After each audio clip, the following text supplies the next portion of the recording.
Programa Opiniões com Alma. Todas as sextas-feiras, semanalmente, os convidados partilham a sua opinião sobre temas atuais, sobre temas do passado e sobre perspectivas do futuro. Cada convidado traz consigo uma mão cheia de histórias com alma para contar, onde as profissões, a família, percursos de vida, saberes e sentires são o centro das conversas. Programa Opiniões com Alma. Todas as sextas-feiras, de Paulo Jorge. Muito boa noite, sejam bem-vindos ao programa Opiniões com Alma. Um programa que tem sempre um convidado para nos dar a sua opinião sobre temas atuais, sobre temas do passado e sobre as perspectivas do futuro. Irá falar-nos também sobre o seu percurso de vida, sobre as escolhas profissionais que fez, onde os laços afetivos são sempre o centro das nossas conversas. Hoje temos connosco o nosso Ismael Sousa. Nosso, porque é conterrâneo, é de São Pedro do Sul, então é performer artístico, é poeta, é escritor. Mas, acima de tudo, é um homem com muita garra, é um homem com muita alegria de viver e está sempre bem disposto. Ismael, olá, boa noite. Boa noite. Olha, antes de mais, muito obrigada por de imediato teres aceitado o nosso convite. Obrigado eu, porque é sempre um gosto participar, não é? E poder falar também sobre as várias temáticas da minha vida.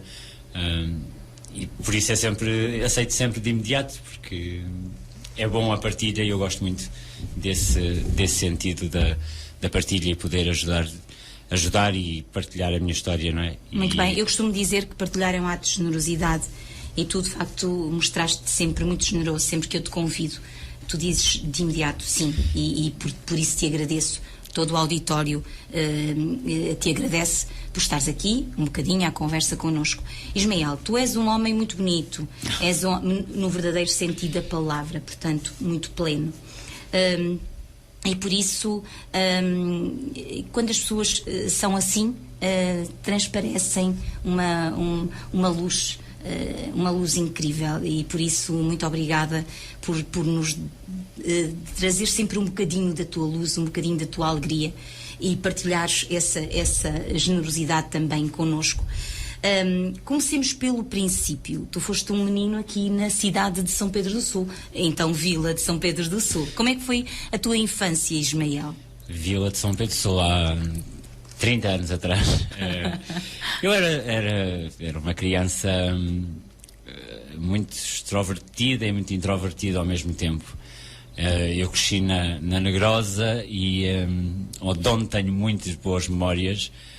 Naqueles tempos nós podíamos ir brincar para a rua livremente. Lembro-me sempre que ao fim de jantar havia sempre um momento de convívio ali no parque, em frente ao antigo hospital, onde nós brincávamos livremente, pulávamos, andávamos de escorrega, tínhamos as nossas brincadeiras. Eu fui sempre uma criança muito, muito alegre, sempre aos pinotes, sempre a partir cabeças. Fui 3 ou 4 vezes para o hospital com a cabeça rachada. A sorte é que eu vivia mesmo ao lado do hospital, por isso o perigo não era muito. Depois estudei até ao meu 6º ano, até fazer 12 anos aqui em São Pedro.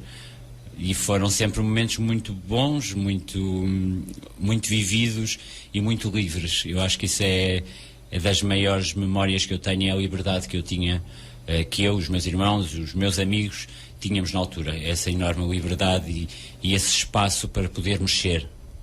Falaste dos teus irmãos. Eu sei que tu és uma pessoa que dá muito valor à família. Há valores que tu colocas acima de tudo. A família, efetivamente, é aquele teu pilar, não é?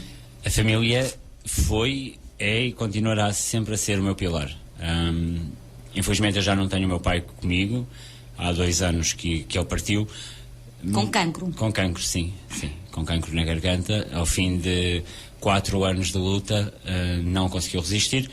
Mas a família sempre foi um pilar. A família sempre foi aquilo que me ensinou tudo e o espaço onde nós poderíamos ser quem éramos.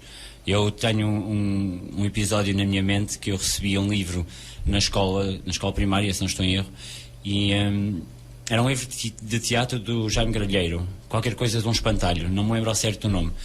E eu lembro-me de estar em casa a representar para a minha família, ou seja, este era o meu espaço seguro. E eu fui criado numa família cheia de amor. Nós fomos criados sobre a base do amor e olharmos pelos outros, olhar por quem está ao nosso lado. Eram outros tempos, isto foi há mais de 20 anos atrás. A minha mãe trabalhava até tarde, o meu pai trabalhava durante o dia, mas nós ficávamos em casa. E protegiam-se. E protegíamos-nos. O meu irmão mais velho tomava conta de nós. Que está agora aqui, não é? Está em Portugal, sim, chegou hoje. Ele está em Inglaterra, emigrado. É enfermeiro, já lá está há 11 anos. E ele era o nosso protetor, mas sempre tivemos os nossos pais presentes, sempre estiveram ao nosso lado, mesmo quando o meu pai tinha emigrado ou estava fora em trabalho. Quando voltava é sempre aquela alegria. Eu recordo-me na altura em que eu fiz 8 anos, se não estou em erro, 7, 8 anos.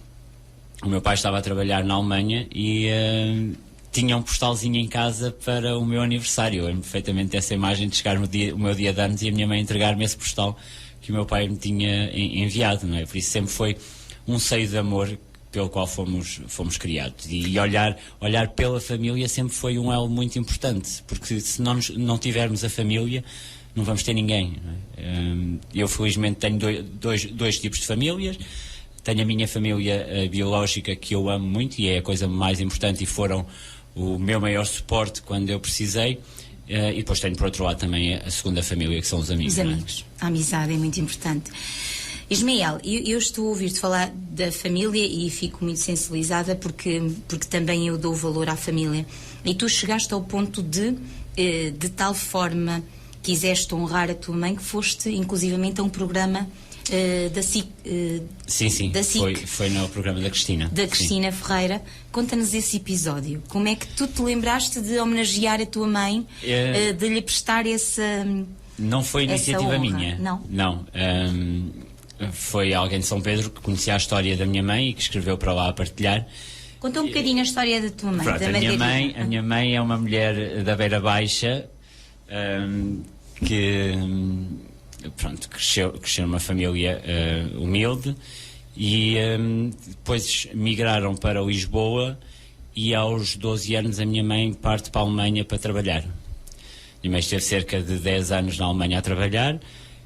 Regressou porque tinha conhecido o meu pai, de férias vai em Lisboa e decidiram casar e vir para o norte, não é? Porque o meu pai é daqui, de Figueira das Donas, então eles vieram para o norte. E eu sempre me relembro da minha mãe como uma mulher de garra e uma mulher de luta e uma mulher com muito amor para dar, porque ela nunca dizia que não a nada, fazia todos os esforços possíveis para poder estar presente nas atividades dos filhos, de poder dar educação aos filhos. Quando eu decidi ir para o seminário, a minha mãe foi das primeiras pessoas a apoiar-me e antes de eu entrar no seminário eu disse à minha mãe, já não quero ir, e ela disse, não, agora vais. Sentido a responsabilidade. Exatamente, não é? Ela disse, não, agora vais, podes chegar lá e ver que aquilo não é para ti e querer vir embora, mas vais. Vais ter essa experiência. E eu fui e estive 10 anos no seminário e...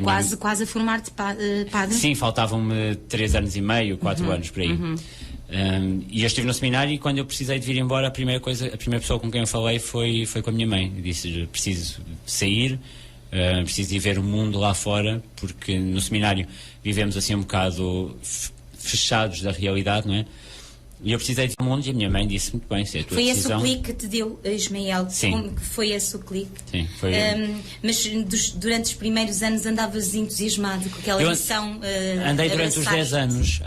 Andei durante os 10 anos que eu estive no seminário. Só que eu comecei a perceber que as pessoas me tratavam de forma diferente. Que não me tratavam igual aos outros. Eu era o seminarista e então era respeitado pelas pessoas. E tu querias ser por ti próprio? Eu queria ser por mim próprio. Eu queria perceber se as relações que eu estava a formar eram relações verdadeiras. Quando saí do seminário tive um balde de água fria, porque essas relações não eram verdadeiras. As pessoas que me falavam na rua deixaram de falar, porque eu já não era o seminarista. E então eu precisei de ver uma realidade totalmente diferente, conhecer o mundo do trabalho. Mas isso é muito importante, porque assim vês de facto quem são as pessoas verdadeiras tua vida. Porque as pessoas acabam por olhar muito para rótulos e não para a pessoa em si. E eu na altura era o seminarista. Eu lembro-me de andar aqui em São Pedro e toda a gente falava porque eu era o seminarista. E isso para mim fazia-me confusão. Eu queria ser o Ismael. precisava de conhecer o outro lado, de conhecer a realidade das pessoas. Eu acho um trabalho muito importante, que eu tenho vários amigos padres que o fazem, que é estar no meio das pessoas, de conhecer as realidades delas, para poder chegar ao pé delas e transmitir-lhes a palavra de Deus e de fazê-las chegar através da realidade delas a Deus. E eu precisava disso, então eu decidi sair do seminário, e quando eu saí do seminário a minha mãe deu-me todo o apoio. 2 anos depois foi quando se deu a minha doença, o meu linfoma de Hodgkin, e a minha mãe esteve comigo do princípio, do primeiro ao último dia em que eu fiz tratamentos. Foram sempre, deixa-me fazer aqui uma pausa, foram sempre emoções muito fortes na tua vida, Ismael. Ou seja, o ir para o seminário também não deve ter sido uma decisão fácil para ti. O sair do seminário também não deve ter sido nada fácil. Não, as duas são muito parecidas, não é? Sim. Porque são 2 cortes totais. Sim, eu decidi cortar com a minha realidade. Eu, quando disse aos meus pais que queria ser padre, eu não sabia o que isso era, não é? Que implicava ir para o seminário e assim. Influenciou porquê? O que é que te moveu nessa altura? Não te lembras? Não me lembro. Ideia? Eu tenho histórias, os meus pais contam histórias de que eu já era miúdo e dizia que queria ser padre. Eu lembro-me de um episódio em específico de que eu estava a namoriscar lá em casa e dizerem-me assim: mas tu não querias ser padre? Eu disse: eu quando for padre, já os padres podem casar. Miúdo inocente, mas pronto. E então eu decidi ir para o seminário. Eu não conhecia nenhuma realidade e foi muito difícil, porque foi o corte com a minha realidade, foi o sair da minha praia. Porque eu aqui estava bem, tinha os meus amigos, tinha a minha família, não tinha quaisquer responsabilidades, não tinha que me preocupar com nada. E então, quando eu vou para o seminário, há esse primeiro corte. E vivi durante 10 anos. Quando eu, em 2012, decido sair do seminário, foi outro corte muito grande, porque eu estava habituado a uma vida regrada. Eu tinha tempo para tudo. Dentro do seminário é-se muito privilegiado nesse sentido, porque nós temos tempo para tudo, porque temos tempo para estudar, temos tempo para lazer, temos tempo para rezar. E quando eu saí do seminário, deixei de ter esse tempo. Eu tinha na mesma, só que como eu já não tinha aquelas regras e aquela obrigatoriedade, já estava descontrolado. E foram sempre fases muito importantes. Eu lembro-me quando saí do seminário, eu precisei de fugir literalmente para a Inglaterra. Pedi ao meu irmão para ir ter com ele, que ele disse logo que sim. E eu precisei de fugir porque eu precisava de ganhar forças para encarar as pessoas, porque já ia deixar de ser o seminarista. E as pessoas conseguem ser muito boas, mas também conseguem ser muito más. Muito cruéis. Porque na altura em que eu saí do seminário, houve boatos de que eu saí do seminário por causa de uma rapariga e assim. E nunca se tratou disso. Tratou-se da minha vivência, da minha descoberta enquanto Ismael. E depois vem o cancro, não é? Quando vem o cancro é também um momento doloroso, mas eu percebi que... Como é que deixa-me parar um bocadinho nessa situação. Quais foram os primeiros sintomas, Ismael? Porquê é que tu foste? Porquê é que foi descoberto? O que é que tu sentiste? O que é que... Desmaios? O que é que te aconteceu? Estava na altura a trabalhar em Vilharigues, no restaurante. Eu fazia muitas horas seguidas de trabalho. Eu entrava às 9 da manhã e às vezes eram 4, 5 da manhã e eu ainda estava a trabalhar. E eu tinha dores horríveis na coluna. Mas quando digo dores horríveis, parecia que tinha uma espada que rasgava a coluna toda. Eu tinha um princípio de uma espinha bífida na coluna, descoberta aos 16 anos com uma dor, e eu sempre achei que fosse disso. Mas tinha ao mesmo tempo caroços. Mas continuavas a suportar essa dor? Continuava a suportar a dor, sim. E tinha caroços junto ao maxilar e junto ao ouvido, que eu achava que eram sempre os caroços. Nunca tomei atenção a isso. Pronto, uma coisa, o meu pai tinha um caroço no pescoço que retirou uns anos antes, e então para mim aquilo era normal, não estranhei por aí. As dores de coluna eram muito, muito fortes, a tal ponto que quase me impossibilitavam de caminhar. E eu tinha que andar a tomar brufenes. Eu cheguei a tomar 3, 4 brufenes por dia, por causa de suportar as dores e continuar a trabalhar. Até que houve um período em que nós estivemos de férias no restaurante, eu fiz muito repouso e as dores continuavam. E a minha mãe e o meu pai obrigaram-me a ir ao hospital. Eu queixava-me e o meu pai dizer-me que vais ao hospital e acabou. E eu fui ao hospital, fiz uns exames, disseram que podia ser, na altura só falei das dores de coluna, não falei dos caroços nem nada, e depois o médico disse-me, olha, eu acho que se calhar é melhor fazer aqui uns exames à coluna mais específicos, porque aqui o raio-x está a apresentar alguma coisa, vou-te marcar uma consulta para a tua médica de família e tu vais lá. E assim foi, aconteceu. Eu comecei a trabalhar numa quinta-feira, nessa altura, depois das férias, e no sábado houve uma médica que foi lá jantar, uma médica do Porto, foi almoçar ao restaurante, e ela, quando veio pagar, ela perguntou-me: o senhor já foi ver desses caroços? E eu disse: não, mas segunda-feira tenho uma consulta. E ela disse-me: tem aqui o meu contacto, vá ver disso e depois diga-me alguma coisa. E eu na segunda-feira fui ao hospital, fui à doutora Lúcia, que era a minha médica de família, a doutora Lúcia Coutinho, e falei-lhe das dores, ela viu os raios-x e depois disse-me que precisava fazer uns exames mais específicos, e no final da consulta eu disse: doutora, tenho aqui estes caroços. Ela mal reparou nisso, mandou-me deitar, fez-me a palpação e mandou-me imediatamente para Viseu, para o Hospital São Teotónio. E pronto, esses foram os principais sintomas. Depois eu descobri que tinha outros que não dava importância, como a sudorese noturna. Eu acordava à meia da noite toda encharcada em água, mas eu achava que era do calor, porque eu dormia com muitos cobertores, e o meu quarto é no sótão, e então aquilo é muito mais quente, e eu achava tudo muito normal. Não estava a dar atenção ao meu corpo, estava a dar muito mais atenção ao trabalho e à importância do trabalho. Eu lembro-me no dia em que eu fui para o hospital para Viseu, eles quiseram internar-me e eu disse que não, porque precisava de vir entregar os materiais do restaurante para o restaurante continuar a trabalhar, não é?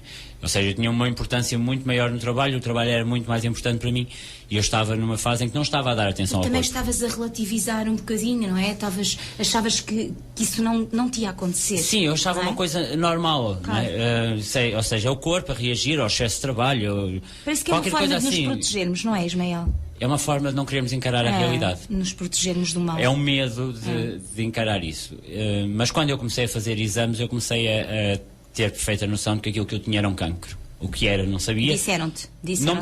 Não me disseram, mas eu comecei a pressupor. Muitos exames, biópsias, muito secretismo em volta do tema, e a minha cabeça começa logo a disparar e diz-me: estás com cancro, pronto. E entretanto... Estás com cancro, pronto. O que é que tu pensaste? Eu sinceramente não pensei nada. Pensei: quero perceber o que é que aqui vem, o que é que vou fazer. Porque tentei reprimir tudo aquilo que eram pensamentos maus. Pensar: tenho um cancro, vou morrer, Não. Para mim é a pior coisa a fazer é pensar logo na desgraça. Comecei a mentalizar-me que sim, que efetivamente tinha um cancro. Vamos ver o que é isto, vamos ver como vamos tratar isto. E quando a médica me diz em maio de 2014: o Ismael está com linfoma de Hodgkin, vai começar a fazer quimioterapia. A minha mãe estava ao meu lado novamente, porque a minha mãe acompanha-me sempre. A minha mãe estava ao meu lado e eu comecei logo a reagir. Eu costumo dizer, eu tive 30 segundos para processar a ideia. Porque a médica diz-nos: o Ismael vai fazer quimioterapia, vai-lhe cair o cabelo, e eu bati nas costas da minha mãe e disse-lhe: estás a ver, é agora que eu vou rapar o cabelo. Porque eu andava a chatear a minha mãe que ia rapar o cabelo, não sei o que, não, porque não sei. E então, pronto, eu comecei logo a brincar nessa altura. E a minha mãe efetivamente esteve ao meu lado durante esses 2 anos, digamos assim, 1 ano inteiro de quimioterapia, depois 1 ano de recuperação por causa do transplante de medula que eu fiz. E em 2016 eu estava totalmente curado. Em 2015 foi-me dado a declaração de que eu estava em remissão total, mas tinha que ficar ainda 1 ano a ver se a doença não voltava. Em 2016 o meu pai descobre que tem cancro, também por causa de uma dor de dentes e de uns nódulos que ele tinha debaixo da garganta, debaixo do maxilar, e também a sudorese noturna.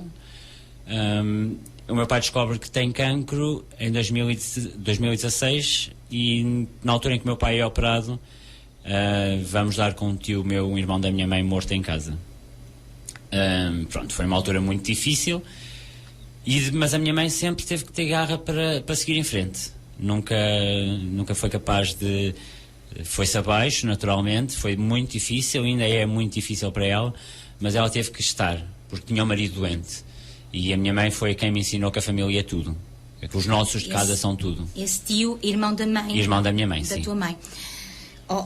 Ismael, Estás a dizer coisas tão importantes e eu tenho que fazer aqui 2 ou 3 apontamentos.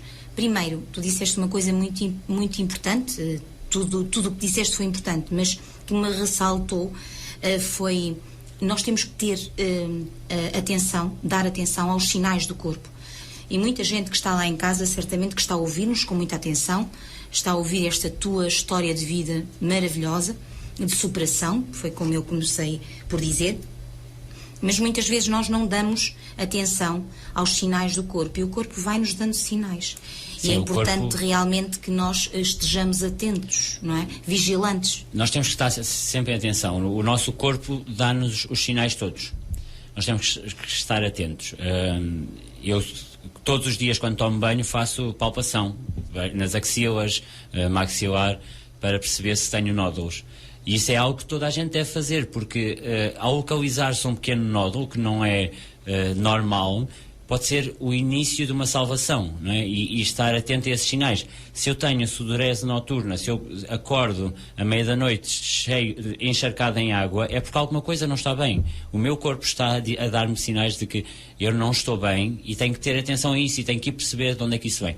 Por isso é o maior conselho que eu dou sempre é estarem atentos aos sinais do vosso corpo. Se o vosso corpo não está a reagir a alguma coisa, se vos está a dar sinais como sudorese, cansaço, dores, então é preciso ir ver disso, ver de onde é que isso vem e perceber onde é que está a origem dessa dor, para se poder resolver. Verdade seja dita que agora não é a melhor altura, porque todos nós transpiramos imenso durante a noite, mas o calor que está, não é? Quando eu falo transpirar muito durante a noite, não é aquela transpiração suave. Sim.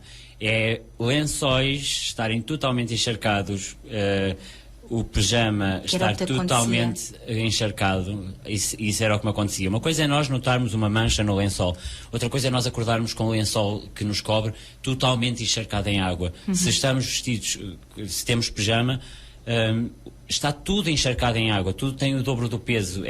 Parece que tirámos a roupa da máquina e que a vestimos diretamente. Não é? Isso é a sudorese noturna. E isso é preciso ter atenção. Se nos acontece é porque alguma coisa não está bem. Não é só o calor. Apesar do calor tem sido muito, e não é só o calor, mas este excesso de suor é muito grande. Claro. Olha, Ismael, outra coisa que eu tomei nota foi de facto esse marco importante da tua vida, que foi a superação. Conta-me qual foi a sensação, primeiro porque tu fizeste um processo incrível de luta contra o cancro, sempre bem disposto, sempre alegre, sempre a dar esperança aos outros, quando tu eras a principal pessoa, aquela que mais necessitava, mas efetivamente tu tens uma alegria tão grande que acabavas por dar força a toda a gente. Conta-me como é que foi esse período de superação. Como é que chegaste e à altura em que a médica te diz está curado? Sim. Como é que foi? Que sensação foi essa? Eu desde o início que disse que eu podia morrer com cancro, mas nunca ia morrer de cancro. É uma diferença, que o cancro pode chegar ao final e pode vencer, mas não me venceu. Parece contraditório, mas eu acabei por viver a minha vida.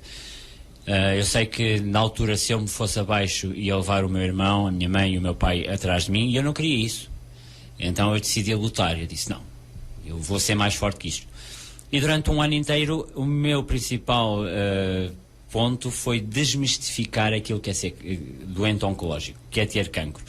Eu ia para os tratamentos e eu tinha as enfermeiras a vir ter comigo e a dizer, a falar mais baixo, estás a falar muito alto.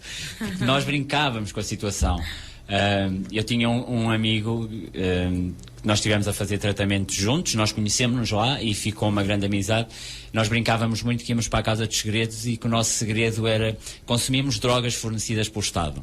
Pronto, ou seja, este brincar com o cancro, com a quimioterapia, ajudava-nos a ter outra percepção e a aproveitar a vida, e é aquilo que eu digo sempre, nós precisamos de aproveitar a vida. E atenção, lá para casa, não é desvalorizar a doença. Não é desvalorizar a doença. É simplesmente, a doença não pode ser o foco. Claro. Se nós centramos a nossa vida em eu sou uma pessoa doente, então nós vamos ser uma pessoa doente o resto da vida. E muito provavelmente vamos morrer com essa doença. Se nós dizemos, não, eu sou muito mais que isto, a doença é um apêndice que eu posso retirar, que eu vou lutar contra ele, E se nós lutamos com a nossa boa vontade, com o nosso bem-estar, com a nossa alegria, então a doença, todo o processo custa muito menos a passar. Não é um processo doloroso, mas é um processo cheio de boas memórias. Eu continuo a dizer, 2014 e 2015 foram o ano mais importante da minha vida. Foi o melhor e foi o pior. Foi o pior porque eu dormia literalmente todos os dias com o cancro, com a morte, mas foi o melhor porque eu consegui aproveitar a vida. Eu aproveitava imenso, eu não deixava de ir ter com os meus amigos, eu chegava das sessões de quimioterapia e vinha tomar café porque eu achava que ficar em casa só me dava mais efeitos secundários, então eu vinha tomar café com o meu irmão. Mesmo às vezes com dores? Mesmo às vezes com dores. Apesar que quando eu comecei as primeiras sessões de quimioterapia tinha dores, sim, mas depois com os tratamentos comecei a ficar sem dores, o que foi ótimo. Então eu comecei a aproveitar muito mais. Eu ia para todo lado, eu ia para as festas, sempre com cuidados, mas não deixava de viver a minha vida. E eu posso dizer que há um episódio que eu estava no hospital e há uma amiga, hoje é uma amiga, uma rapariga que eu não conhecia de lado nenhum, aqui de Campia, que recebeu a notícia e uma enfermeira veio ter comigo e diz-me assim: Ismael, está ali uma rapariga da tua terra, perto da tua terra, podes ir dar-lhe uma palavra. Fizeste tratamento em Viseu? Em Viseu, sim, em Viseu. No Hospital de São Teotónio. No hospital. No hospital, sim. No Hospital Dias do Hospital de São Teotónio. A quem gostaria de deixar a maior gratidão, porque eles foram a melhor equipa que eu tive à face da terra. Dizerem que a equipa de... Sim, no centro-dia, não é? No hospital, no hospital de dia, sim. Sim. São as melhores pessoas à face da terra. Eles fazem tudo pelo bem-estar do doente. Eu lembro-me que eu gostava mais de estar deitado do que estar sentado e eles tentavam sempre arranjar-me uma maca para eu me deitar. Nunca deixavam que eu não estivesse bem, que eu e que os outros. Eu costumo dizer, não há serviço melhor que aquele serviço em Viseu, e eu não tenho a ponta de uma unha para lhes apontar, porque eles foram extraordinários. E então eu fui ter com a Ana Catarina e ela estava a chorar, é normal, eu tinha acabado de saber que tinha cancro, e eu disse: olá, eu sou Ismael, também tenho um linfoma de Hodgkin, o meu é de nível 4, o linfoma de Hodgkin tem 4 níveis, o primeiro é o mais básico, o quarto é o pior. Eu estava no 4º nível. E disse-lhe... ela já se sabia? Ela estava no primeiro. Portanto, era muito mais... Sim, porque ela conseguiu ir a tempo. Ir a tempo, sim. E eu disse-lhe: olha, as lágrimas que estás a deitar são as últimas que vais deitar por causa disto. E vais aproveitar a vida. Ela hoje está casada, vive em Lisboa, trabalha na Casa da Moeda e diz muitas vezes que nunca se esquece dessas palavras. Foram essas palavras que lhe deram força. E eu sinto-me concretizado nesse sentido de que as minhas palavras chegaram a alguém e conseguiram que alguém percebesse: ok, isto não é o bicho de 7 cabeças que nós estamos habituados. E quem me ajudou muito nisso foi a minha querida Marina Antunes.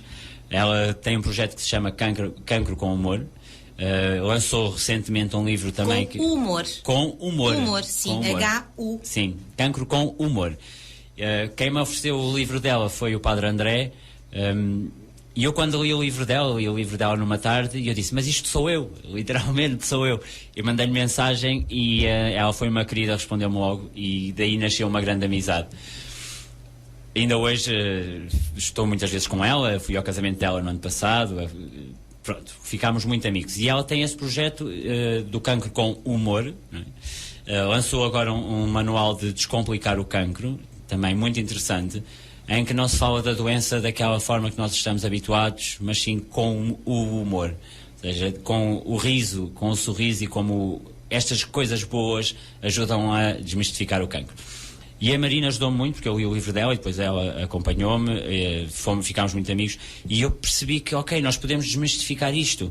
Nós podemos estar no lodo, mas não temos que chorar porque estamos lá. Temos que olhar para o céu e perceber: o céu é o limite, então vamos tentar chegar a esse limite. Mas eu posso dizer que o momento em que eu estive mais duvidoso da minha cura foi quando eu fiz o transplante, e em junho eu fui receber a notícia. E eu nunca me esqueço, eu estava à porta do consultório. O transplante já foi feito em Coimbra, porque em Viseu não fazem, já foi feito em Coimbra, e eu recebi a notícia em Coimbra e eu estava à porta do consultório e eu só pensei: se eu não estiver curado, eu não sei se vou ter forças para continuar. Foi o meu único pensamento negativo. entrei e a médica disse-me: Ismael, está em remissão total, parabéns, vamos continuar a acompanhar e por aí fora. Para mim foi uma alegria enorme, porque é sabermos que conseguimos vencer, superar. E foi muito bom, pronto. E nessa altura, lá está, a minha mãe estava ao meu lado, como sempre. Isto para voltar atrás à ida à SIC. Pronto, o meu pai, ou seja, a minha mãe acompanhou o meu pai durante os 4 anos em que ele esteve a fazer tratamentos, entre remissões e retornos do cancro. Minha mãe ia todos os dias para Coimbra e voltava, enquanto meu pai estava lá, só para estar com ele. E em 2020, março de 2020, meu pai acaba por falecer. Pronto. E em junho, alguém que convida que escreve a história da minha mãe para a Cristina Ferreira, e ligam à minha mãe e a minha mãe diz: mas eu não sou a pessoa mais indicada, meu filho tem uma história de vida melhor. E mandou-lhes uma carta que eu tinha escrito no meu blog para a minha mãe. No dia da mãe eu escrevi-lhe uma carta de amor e ela mandou para lá, e eles depois quiseram fazer uma entrevista, e então eu fui depois acompanhar a minha mãe lá, e ela foi a homenagem que foi muito boa, porque... Tão bonita. Porque a minha mãe, lá está, é a maior força da natureza que eu conheço. É uma pessoa que não se importa de dar. Ela dá sem querer receber. Sofre muito às vezes. Não é fácil dar sem querer receber, porque a vida é uma troca. Porque a vida é uma troca, e as pessoas não... Lá está, as pessoas não conseguem ser sempre gratas pelo bem que lhe fazem. E a minha mãe é muito isso, é dar totalmente sem pensar em receber, mas custa-lhe muitas vezes muita coisa. Mas cala e continua a amar. Tu já não calas, pois não, Ismael? Tu já não calas? Eu deixei de calar. Sim. Eu deixei de calar porque... Este processo do cancro também te fez encontrar o teu eu. Sim, o cancro... Nós temos essas fases de descoberta, e algumas pessoas acabam por nunca se descobrirem. Eu escrevi uma peça juntamente com uma amiga que apresentámos no Festival de Teatro em Viseu, em que eu escrevi o meu texto, e há uma parte em que eu digo que eu vivi durante 24 anos enganado. Quando eu descobri que tinha cancro, a minha vida mudou, literalmente, e eu senti que não valia a pena continuar a viver pelos moldes que os outros querem que eu viva. Porque eu não faço parte daqueles moldes, eu não caibo naqueles moldes, ou sou demasiado pequeno para aqueles moldes. E então eu comecei a viver e a descobrir-me. E aquilo que é o Ismael hoje em dia, não é? O que é o Ismael em que se tornou há 2 anos atrás, é totalmente diferente do Ismael de há 20 anos atrás, ou de há 10 anos atrás. Porque o Ismael hoje sabe quem é, sabe para onde quer ir, e não tem medo de o fazer. Porque eu acho que o grande problema da sociedade hoje em dia é quando as pessoas têm medo de serem aquilo que efetivamente sentem dentro de si. E eu pensei, não, eu estou a desperdiçar a minha vida pode acabar amanhã, porque quando estamos com cancro não podemos esquecer que há esse pensamento. A minha vida pode acabar amanhã, mas se acabar amanhã, como é que eu quero ser recordado? Quem é que é o Ismael? Eu não era ninguém, e então eu te disse, não, tu eras o seminarista. Eu era o seminarista, que já não era seminarista porque tinha deixado o seminário por causa de uma rapariga que nunca existiu. Este tipo de coisas faziam muita confusão. E eu disse, não, eu preciso de viver a minha vida, eu preciso de viver em plenitude comigo. Eu vivia uma mentira, eu andava a viver consoante aquilo que os outros queriam. Eu adorava... Mas Ismael, tu não tens noção, desculpa interromper-te, Força. Tu não tens noção que certamente não serás só tu que vives uma mentira, que há muita gente que quer agir de outra forma, quer fazer outras coisas, e a pressão da sociedade é tanta que eles próprios não se desafiam, não fazem por medo, não fazem por tabu, não fazem porque não se soltam ou porque não se querem descobrir. Acho que há muita gente que ainda vive dentro da caixa daquilo que a sociedade quer. Um dos meus objetivos de vida neste momento é mesmo isso. É mostrar quebrar tabus.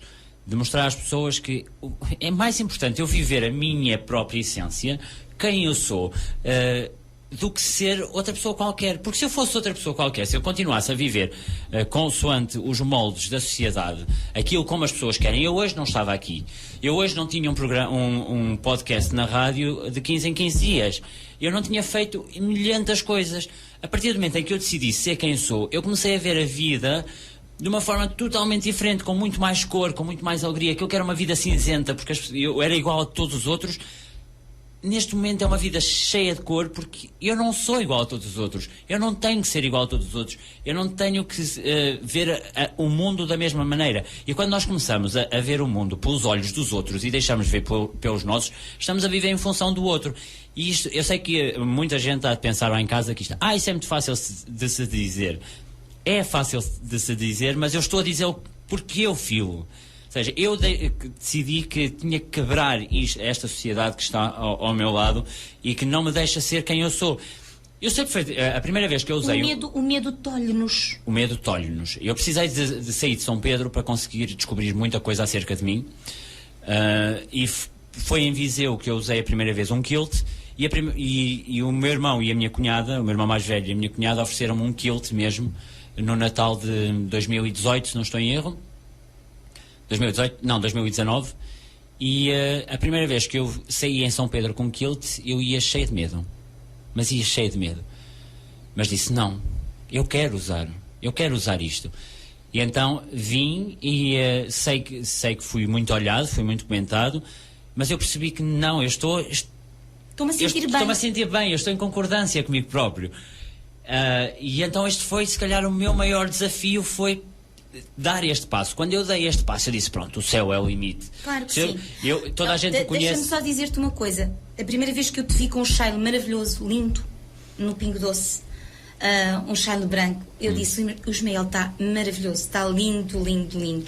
Disse-te adeus. Sim. Estavas tão bonito. Porquê? Porque são coisas pequenas. São coisas pequenas. São pormenor, não importa. São pormenores. Não importa. Mas... Neste momento, a minha rúbrica aqui no jornal chama-se O Homem de Chapéu por alguma razão. Eu adoro chapéus e comecei a usar chapéus por causa um maravilhoso. É o meu chapéu atualmente. Eu comecei a usar chapéus por causa da químio, porque eu estava careca, muito sol, e eu precisava tapar a cabeça. Para proteger. Boinas não me tapam a cabeça totalmente. Os chapéus tapavam-me a cabeça e conseguia criar sombra. Para mim era ótimo. Mas o simples facto de eu sair com um chapéu à rua, por exemplo, foi motivo de muitos olhares, de muitos comentários. E eu disse, se uma coisa tão simples como um chapéu faz comentários, tudo o resto vai fazer. Então eu vou começar a habituar as pessoas. Não sei se habituei, se não habituei. Não me importa. Importa que eu vivo e eu sou o Ismael. E não aquilo que os outros querem que eu seja. E isso para mim foi muito importante, porque foi desconstruir. E desconstruir é se calhar das coisas que me dá mais gosto. É desconstruir aquilo que a sociedade tanto nos quer impor. E para mim é muito importante não ir nessa linha, mas sim dizer assim, não, há coisas diferentes e temos que as aceitar porque são tão normais quanto as outras. Sim. Tu disseste aí uma coisa que me fez alguma, não é confusão, mas vejamos, tu disseste que tiveste que sair de São Pedro para te encontrares. Sim. Porquê? Porquê é que não te encontraste até em São Pedro? Essa introspeção, essa desconstrução não pode ser feita na nossa casa, com a nossa família. Pode. Eu só estou a tentar perceber. Eu tinha espaço para isso. Óbvio. Há uma passagem bíblica que diz que nenhum profeta é bem aceito na sua terra. Pois, santos à porta de casa. Exatamente, santos à porta de casa não fazem milagres. A realidade é que, na altura em que eu voltei a sair de São Pedro, em 2019, 2019, eu já sabia da minha orientação sexual, só que eu vivia numa sociedade que me reprimia. E em Viseu eu não conhecia ninguém. Aqui toda a gente me conhece, em Viseu eu não conhecia praticamente ninguém. Eu podia estar livre lá. Ou seja, podia ser o Ismael, podia andar de chapéu, de saias, de óculos, de saltos altos, de brincos não usava. Com uma mulher, de mão dada com uma mulher, com um homem. Quiseres. Podia estar à vontade e não precisava de... não tinha que mandar a esconder. E aqui em São Pedro era diferente, porque toda a gente me conhecia. Quando eu, em 2020, decido dizer à minha mãe que a minha orientação sexual e falar sobre ela abertamente e depois do programa... necessidade? senti necessidade de falar com a minha mãe. Com a mãe. Porque se a minha mãe dissesse que não me aceitava, eu hoje não estava aqui. Tinha saído. Tinha saído. Claro. A minha mãe era a pessoa mais importante. A partir do momento em que ela disse sim, eu sei, está tudo bem, eu continuo a amar-te, eu disse ok, vamos desbravar o mundo. O meu coming out dá-se efetivamente no programa da Cristina, não é? Porque o tema veio à baila e foi falado abertamente. E no dia em que eu cheguei, no dia em que fomos ao programa, no fim do programa, a minha mãe diz-me: tu estás preparado? E eu disse: estou preparado. Mas cheguei a São Pedro e fugi logo para Viseu, porque em Viseu eu sabia que não ia ter comentários. Só voltei a São Pedro no fim de semana, e quando voltei tive das maiores alegrias, uma das maiores alegrias, que foi as pessoas disseram: ok, sim, está bem, continua a tua vida, és Ismael. E eu disse: ok, então é isto que eu quero, é isto mesmo. Mas foi preciso sair de São Pedro por causa disso mesmo, de dizer, explorar a minha personalidade de forma livre, sem o olhar julgatório das pessoas. Sim. Sentes que ainda vivemos em locais muito pequenos? Sinto. Sinto que nós continuamos a estar a meia hora de uma autoestrada que nos faz desligar um pouco da realidade. São Pedro é um espaço seguro, mas ainda é um espaço pequeno. Ainda, no verdadeiro sentido da palavra. No verdadeiro sentido da palavra. Ainda não conseguimos ir mais além. E também não damos espaço para que as pessoas se sintam à vontade, porque toda a gente se conhece, é uma realidade. Toda a gente tende a tecer comentários acerca da vida dos outros, e mais uma vez eu volto à peça que eu escrevi, em que eu dizia: nós preocupamos-nos mais em julgar a vida dos outros do que a viver a nossa própria vida. Exatamente. E São Pedro ainda continua a ser uma cidade que está a evoluir a nível de pensamento, mas ainda tem muito para desbravar. Ainda tem muito para desbravar, sim. Olha, mas isso incomoda-te, o olhar do outro? Por exemplo, a mim já não me incomoda nada. Incomodou-me durante muito tempo. Neste momento não me incomoda nada. Eu costumo dizer... Chegamos a um patamar, não é? Porque lá está... Seja o que for, chamemos o nome que chamemos, mas a mim não me incomoda nada. Porque os outros dizem ou deixam de dizer. Porque eu já estou no meu... Ou seja, eu vivo em processo de aceitação. Em plenitude comigo próprio. Isso. E quando eu vivo em plenitude comigo próprio, nada do que os outros possam dizer me afeta. É claro que é muito mau, e isto eu não posso deixar de dizer, que é muito mau eu passar na rua e ouvir ainda certos comentários homofóbicos e certos comentários estúpidos, como: oh, lá vai aquele de salto alto. Incomoda-me? Não. Se eu gosto de ouvir, não gosto. Se eu dou importância a essas pessoas, não dou. Porque elas não fazem parte da minha vida. Eu há uns tempos participava num colóquio em que dizia: não tenho que sair do meu armário, as pessoas não têm que me aceitar, eu tenho que aceitá-las na minha vida. E eu acho que se todos fizéssemos esse processo de: eu não tenho que agradar o outro, eu vou deixar o outro entrar no meu mundo, se ele quiser entrar são estas as condições, se ele não quiser entrar então não vale a pena. E isso foi um processo que me custou, foi um processo doloroso e que levou tempo, mas neste momento não me interessa. Neste momento não me interessa que me chamem, seja do que for, não me causa qualquer dano. Olha, deixa-me dizer-te uma coisa, e vou-te chamar uma coisa: tu és um homem muito bonito e um grande amigo e muito fofo. Portanto, nunca me esqueço que há uns tempos, para mudarmos agora só um bocadinho de assunto, eu convidei-te para integrar o projeto Ubuntu, do Dário Gomes, do Educador Sim. Social, e tu de imediato aceitaste e foste, não foi? Sim. Conta Sim, lá para casa. Se faz favor, uma experiência escolar do 9º ano, meninos meninos? Jovens. Jovens, sim. Jovens eu, do 9º ano. Faz favor, conta. Partilhei palco, digamos assim, com a Stephanie. Exato. A Stephanie, eu não conhecia a Stephanie, e quando ouvi a história dela, a primeira coisa que eu disse foi: a minha história ao lado da Stephanie não é nada. Exato. O projeto Ubuntu, tu desafiaste-me, eu adoro desafios, porque adoro comunicar, e quando implica... E és um comunicador nato. Acho que o seminário me ajudou nisso, não é? Os 10 anos ajudou-me nisso. E quando eu fui para o projeto Ubuntu, à Escola de Santa Cruz da Trapa, eu ia falar do meu processo de superação. E foi maravilhoso ter ali 20 ou 30 alunos, já não me lembro bem, com os professores também, a olharem para mim e a perceberem que o mundo pode ser diferente. Que o mundo não tem que ser aquilo que nós vemos, ou como nos obrigam a ver. E eu partilhei sobre a minha experiência, não é? O meu processo de aceitação sobre o cancro e o meu processo de superação. E uns tempos depois houve alguém que passou por mim, uma mãe passou por mim e me disse assim: o meu filho falou de si em casa, no seu processo de superação, e obrigado. E eu fiquei de coração tão cheio, porque eu simplesmente partilhei a minha história de vida. Eu não fui com retóricas, não fui com façam isto, façam aquilo. Não, eu partilhei aquilo que é a minha vida e a forma como eu superei o cancro. E isso foi muito bom perceber que eu cheguei àquelas crianças, àqueles jovens, crianças, jovens, chegar a eles com simples palavras, com uma partilha, e esperar que eles amanhã olhem o mundo de forma diferente.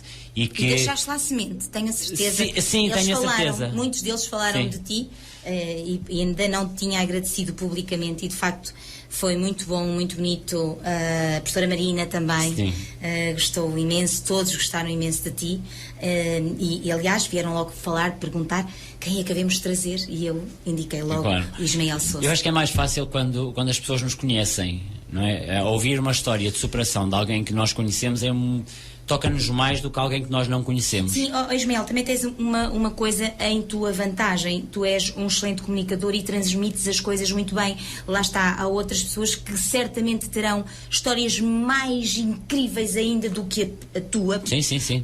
Mas o poder de comunicação delas não é tanto. E portanto acaba por falhar ali. A mensagem acaba por não chegar. Não chega, não é? Olha, por falar em mensagem, não nos queres ler um bocadinho de poesia? Posso ler? Uma poesia que tu lês tão bem. Escolhe. És tu que vais escolher. Pronto, eu trouxe hoje. Tinhas-me dito para trazer uns poemas. Lês o que tu quiseres. Lês dois, o que tu quiseres. Trouxe 3 poemas, não os vou ler aos 3. Mas há aqui um particularmente que eu gostava de ler, que se chama Intermitências do Prazer. Este poema é um poema um pouco diferente, digamos assim, mas pronto. Espera, quando é que o fizeste? Em que altura da tua vida? Este poema foi feito recentemente. Foi feito com memórias. Depois de um processo de luto, foi escrito este poema. É um poema... Já escrevi 2 ou 3 semelhantes, mas decidi que este poema trazia memórias, e é essas memórias que eu quero perdurar. Não queres que se apaguem?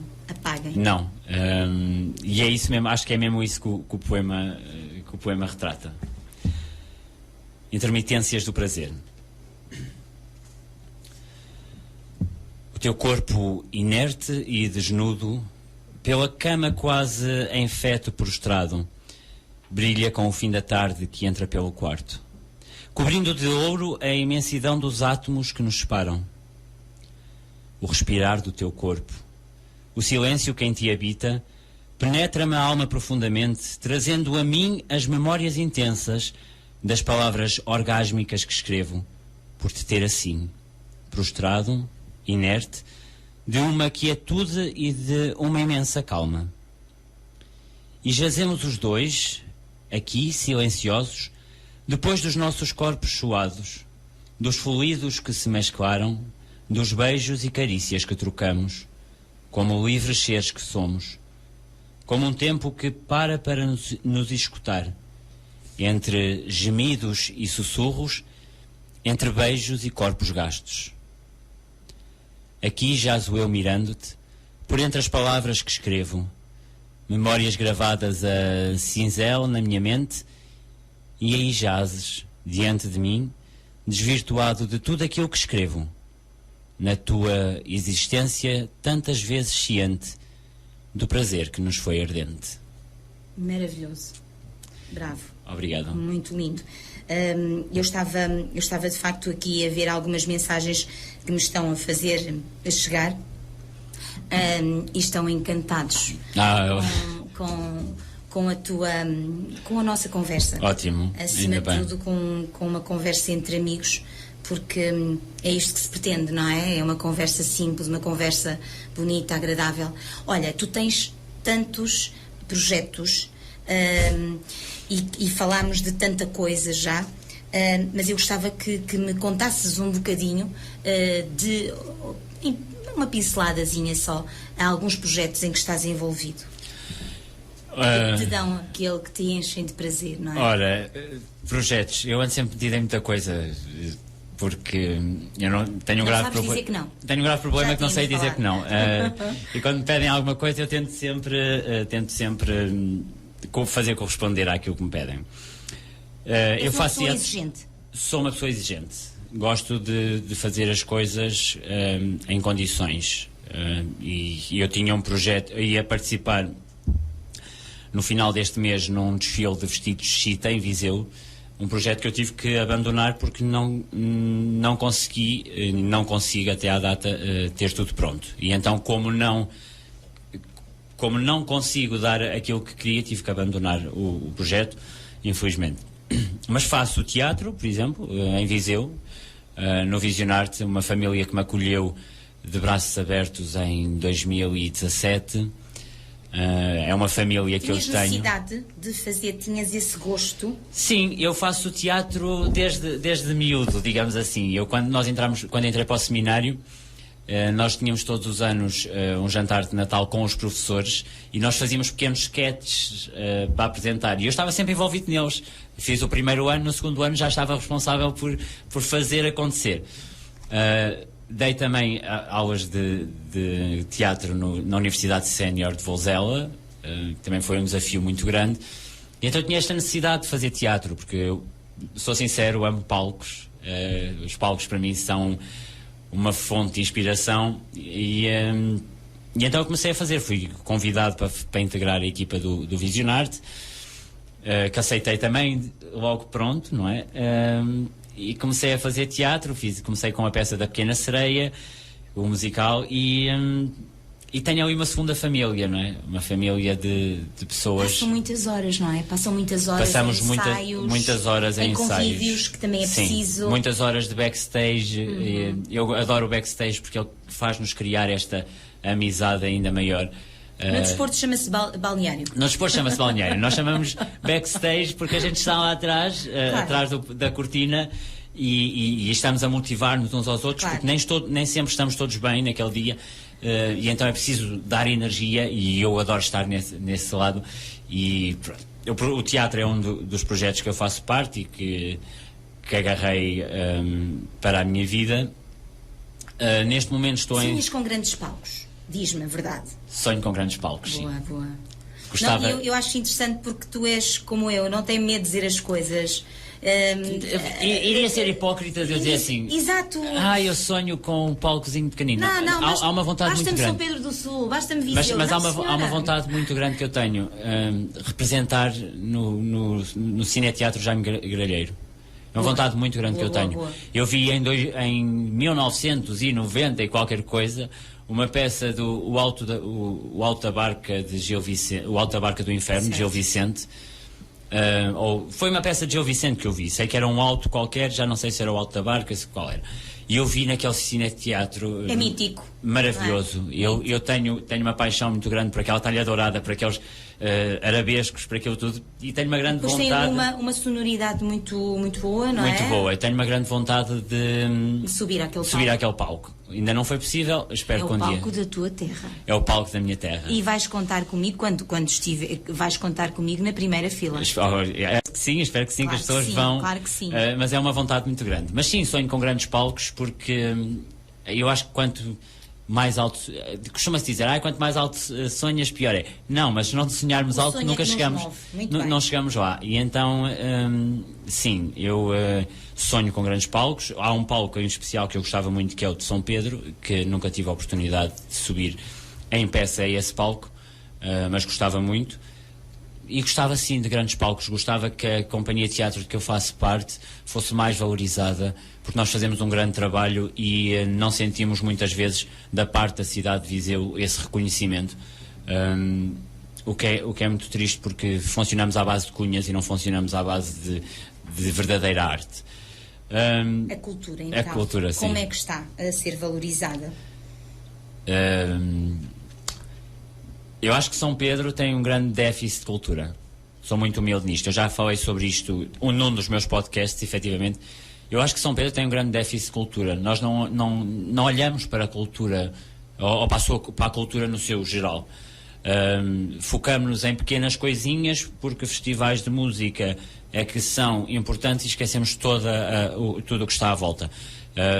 Quero ressaltar muito a obra que a Fleming fez na escola primária. Acho que está uma obra lindíssima e é preciso dar apoio também a estes artistas que fazem outro tipo de arte. É cultura, não é? Cultura. É preciso pensar num sítio em São Pedro do Sul que se exponha obras de arte, que se exponha cultura, que se leve cultura, que se faça cultura. E custa muito dizer isto, mas nós não sabemos o que é cultura em São Pedro. A nível cultural, também estou a trabalhar neste momento em Santa Cruz da Trapa, estou a ajudar lá e estou a começar, e quero fazer também daquele centro cultural um marco na região, quero que as pessoas vão pela cultura. Tenho os meus blogs, tenho os meus projetos de roupa, de moda. Fala-me nesses projetos de moda. Olha, eu comecei... És tu que desenhas? Algumas peças sou eu que desenho, sim. Eu tenho 4 ou 5 peças que foram desenhadas e talhadas por mim. A minha mãe ajuda-me na costura. Percebes de costura? Sim. Boa. Mas a minha mãe ajuda-me, porque ela é mais ágil do que eu. A mãe é mais ágil. Quando é preciso eu também o faço. A mãe é que é verdadeira costureira. A mãe é que é verdadeira costureira. Eu idealizo e ela faz-me as vontades, digamos assim. Eu sinto uma grande necessidade de ter... Tens alguma peça tua? Tenho. Várias? Tenho 3 ou 4 peças minhas, sim. Porquê? Porque eu aquilo que encontro... Tens publicitado, desculpa estar-te a interromper. Não tens problema nenhum. Tens publicitado essas peças? Sim, eu tenho, no meu Instagram é possível ver essas peças. Instagram? E no Facebook também tenho fotos das peças. Basta procurarem por Ismael José de Souza, com Z, e encontram... Eu tenho feito alguma publicidade porque eu sinto alguma necessidade de encontrar peças diferentes. E quando não as encontro e tenho a oportunidade, decido fazê-las eu. Uma vez no Porto, olhei para um vestido de noiva que estava numa loja de roupas em segunda mão e eu disse, eu vou fazer disto um casaco. E trouxe o vestido e transformei num casaco que utilizei na gala de apresentação dos 30 anos da ACRV de Vouzela, que me convidaram para apresentar, e usei essa peça. Recentemente peguei em uma quantidade enorme de calças de ganga que estavam lá em casa e que já ninguém usava e decidi fazer um casaco também com elas. Peguei num vestido da minha mãe, um vestido que ela tinha de há 32 anos atrás, e decidi fazer umas calças com ele também para aproveitar. Tento reutilizar sempre aquilo que é diferente. E aquilo que não é... ou seja, aquelas coisas que nós temos em casa e que podemos reinventar. O casaco e as calças que eu trago hoje são uma adaptação minha. Eu adorava este fato. Olha, eu ia jurar que tinha sido assim um Nuno Gama. Não, é lindo, lindo. Depois tiramos uma fotografia para mostrar lá em casa. Foi mesmo Ismael Souza. Foi um fato que eu gostava muito e que estava a deixar de me servir, ou estava a ficar demasiado velho. Eu disse, então vou fazer aqui alguma coisa. Então decidi fazer os apliques e não sei o quê. Tenho este fato, usei-o para apresentar as marchas em Vouzela em 2019. Foi a estreia deste casaco, deste fato, foi lá. Maravilhoso. E tentei fazer, ou seja, eu tento fazer uma remodelação, alterações às peças que estou a usar. Sim, fica um bocadinho diferente, um pormenor, um tom diferente. Exatamente, uns pequenos apliques e uma peça que se calhar está velha passa a ser nova, não é? E isso para mim é uma das minhas motivações. E claro que também, se me perguntaste se eu desejo algum dia ter uma coleção, sim desejo. Claro. Desejo muito um dia poder ter um desfile em que o meu nome... teres a tua assinatura, ter a minha não é? assinatura, sim. Ismael José de Sousa. De Sousa, exatamente. Sim. Eu já pesquisei ali na... Sim. Já te estou a seguir, obviamente. Olha, Ismael, estamos praticamente a terminar. Fala-me de algo que não tínhamos falado aqui. Queres ler outra poesia? Posso ler outra? Para terminarmos. Acho que falámos de tudo. Sim. Na verdade, és menino para vir cá uma segunda vez. Eu tenho sempre muito que falar, não é? Eu sou uma pessoa que fala e não se cansa de falar. Está bem, está ótimo. Tenho sempre alguma coisa... O programa é ótimo porque dás-me um bocadinho de descanso, verdade seja dita. Estou sempre disponível. Ainda há tempos, por uma ocasião qualquer, eu disse, eu estou disponível. Basta que me contactem. Claro. Basta que venham ter comigo e dizer assim, olha, preciso da tua ajuda para isto. Ou... E hoje é tão fácil. As redes sociais ajudam-nos muito. Ajudam imenso. E então, estou sempre disponível. Eu nunca digo que não, a menos que não possa. É verdade. Se houver um convite que me façam e que eu diga que não, é porque eu não posso mesmo. Não é má vontade. Se houver um projeto que me convidem e que eu não me identifico com o projeto, também digo não e explico que não, porque não me identifico com o projeto. Mas tirando isso, eu estou sempre disponível a ajudar e a participar, porque eu acho que as nossas experiências só servem para serem partilhadas. Muito bem. E de amores, como é que estamos? Temos um coração apaixonado ou solitário? Temos um coração solitário. Pronto, também é preciso, não é? Sim. A vida segue e quem sabe um dia a gente volta a estar apaixonados. Acho que sinto-me bem porque eu estou apaixonado por mim próprio. Isso mesmo. Eu tenho um grande amor pessoal e então isso para mim é muito importante. E falar de amores, o poema chama-se Desamores Eternizados. Boa. Escrito recentemente? Escrito há uns meses, sim. Sombras de escuridão, restolhos de ninguém. Fraquejo em cada palavra que não digo, em cada silêncio a que me remeto. A parte de nada, de um além imprevisto, da incerteza de um amor que nunca chegou a paixão. E ali onde me perco, ausente e triste, não soluciono nada que a vida me entrava. Parto-me em 1000 fragmentos, tentando um amor impossível, no silêncio de um hoje que não quer correr. E a certeza que me invade de não saber se quero ou não quero, perdendo quem algum dia pude amar, tendo quem nunca me amou. Fugas de mim em mim, na urgência de querer ser, para mais e além do ser que eu desejava ser, da tragédia que criei, da mágoa que abri, da perda que eu encontrei. Soberba inconstância, desejando ver correr como corri, alguém que amar me quisesse, e querendo-me, procurando-me. Corri além, em demasia, morrendo sem fôlego, matando-me por quem não quer. E no fim deste percurso, quem terá afinal razão? Corremos em sentidos opostos, um contra o outro, sem nunca nos termos encontrado. Seres fugidios, seres ignorantes, porque se de uma dor se opõe à outra, não seremos nada nem ninguém. E perdemos, eu perdi, sem nunca saber o jogo em que estava, embriagado pelo álcool, pela dor e falta de quem eu nunca amei. Maravilhoso. Bravo. Obrigado. Bravo, parabéns. Isto são algumas das poesias que eu gosto de ir escrevendo, que são um bocado, as palavras são as minhas maiores aliadas naquilo que eu sinto e em ajudarem-me a curar-me também. E então recorro sempre às palavras e tenho aqui um futuro projeto. Queria ver se conseguia um dia, tenho alguns poemas reunidos e um dia fazer uma publicação com eles. Muito bem, muito bem. Bravo, eu apoio-te. Olha, diz-me uma coisa, Ismael, tinhas diário quando eras pequenino? Eu sempre tive vontade de ter um diário. No meu tempo a gente gostava muito daqueles diários que abríamos, que eram perfumados, que tinham uma chavezinha e um cadeadozinho, e eu fui tendo alguns, mas confesso que eu obriguei-me a escrever diários, mas confesso que escrever diários não é efetivamente a minha onda, a minha zona de conforto, porque eu acabo por falcatruar muito, acabo por não ser verdadeiro naquilo que estou a escrever, perdão, de não... Quando estou bem, quando a vida me está bem, eu fujo deles, não escrevo. Quando estou mal é quando os diários me são muito úteis. E então resguardas-te um bocadinho na poesia, porque aí podes ficcionar. A poesia é a margem, é a beleza, é a plenitude daquilo que eu estou a sentir. Porque são palavras, não dizem nada, mas dizem tanto ao mesmo tempo. Mas dizem tudo. Não é? E eu, através da poesia, consigo ficcionar, consigo transmitir aquilo que é os meus sentimentos, sem que quem esteja a ler perceba se efetivamente é ou não é. Mas gosto muito.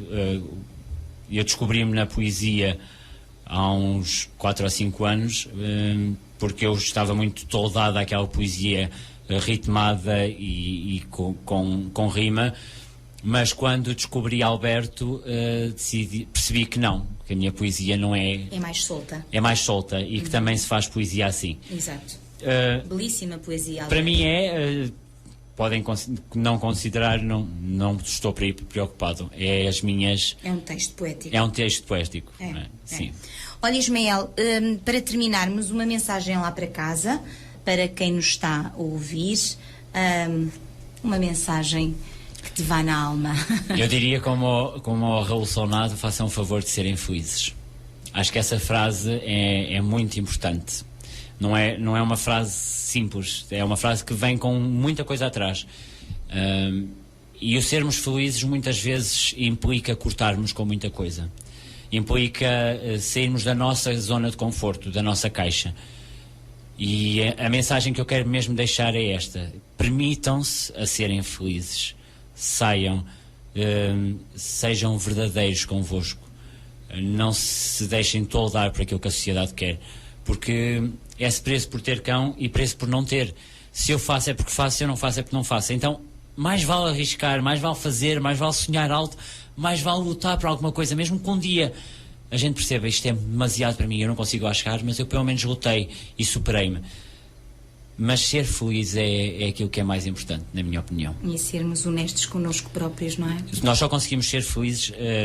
As pessoas às vezes confundem um bocado a felicidade, porque acham que estar numa boa relação, numa boa situação económica, ter os amigos certos, que é isso que nos faz feliz, mas não é. Muitas vezes fechamos a porta do quarto e sentimos um vazio grande. Quando nos amamos, quando sabemos quem somos, aí nós somos verdadeiramente felizes, porque não precisamos dos outros para ser felizes. A alegria está em nós. A alegria está em nós. Quando nós somos alegres por nós, quando nós somos felizes por nós, então o vazio não existe. Eu posso ir ao cinema sozinho, eu posso ir a ver uma peça de teatro sozinho, que não há problema nenhum. Porquê? Porque eu sou feliz. E então eu não preciso da felicidade dos outros para ser feliz. Por isso, não se esqueçam de permitirem-se a serem felizes.